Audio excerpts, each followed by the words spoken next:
Let me ask you again about the performance. Let me watch this again together, and I want your reaction. I'll get out of your way. I found this profound. This is the senior Republican on armed service, one of the most respected colleagues you have, and I know you agree, John Warner. Yes. Here he is asking the question. I think he took the bark off this guy, and I respect him as a soldier, but not as a policymaker. Petreaus shouldn't be a policymaker. We only have one of them, the commander-in-chief. Here's the question and the answer again.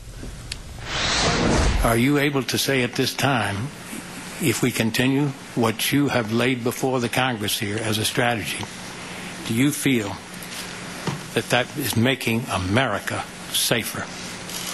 Sir, I believe that this is indeed the best course of action to achieve our objectives in Iraq.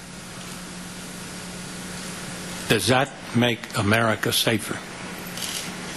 Sir, I don't know, actually. I have not sat down and sorted out in my own mind. What I have focused on and been riveted on is how to accomplish the mission of the multinational force Iraq.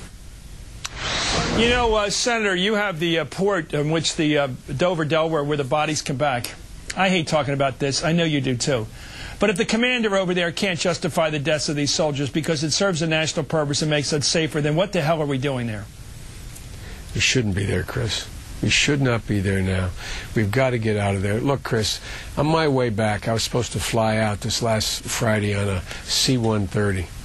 And on that flight, they placed what they call, and this is heart-wrenching, they refer to every one of those bodies as a fallen angel.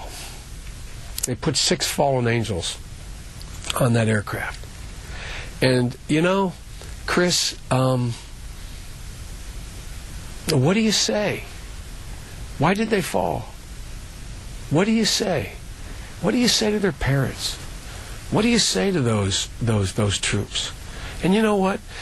They're incredible, Chris. I know, you know, I'm not one of these guys that gets on every time and talks about, I love the military and the rest. But let me tell you something, Chris. I've been over there 8 times. These kids are brave. They get in these vehicles every damn day. And they ride out on those roads, some of them having been hit already, knowing that their chance of getting blown away is overwhelming, and they do it every day. And what are we doing now? We are not telling the American people the truth about the failure in Iraq, and we are not having the courage to have a fundamental change in policy. Withdraw. Change the dynamic, eliminate the footprint, move outside the cities, get out of the civil war, insist on a federal system, bring in the international community. Well,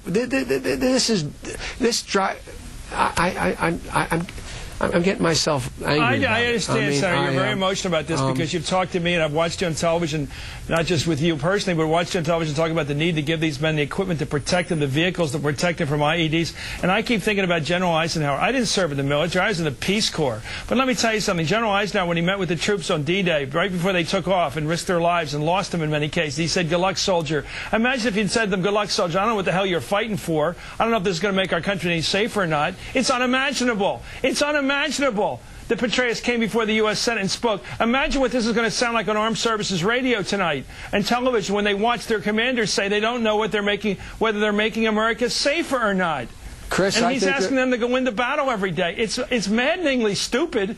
And this president seems to be hiding behind a guy he gave the orders to, and then is expecting him to defend the policy, and he admits it's beyond his pay level to defend the policy. Let me tell you something, Chris. He also knows that there's other generals and admirals, some his superiors, who do not think it's making America safer. Oh, I think that is his honest answer, Senator. I think you were onto it when you said you know. When they say they don't know, I'm afraid they do. Senator Joe Biden, Chairman of the Senate Foreign Relations Committee, which held these very important hearings today.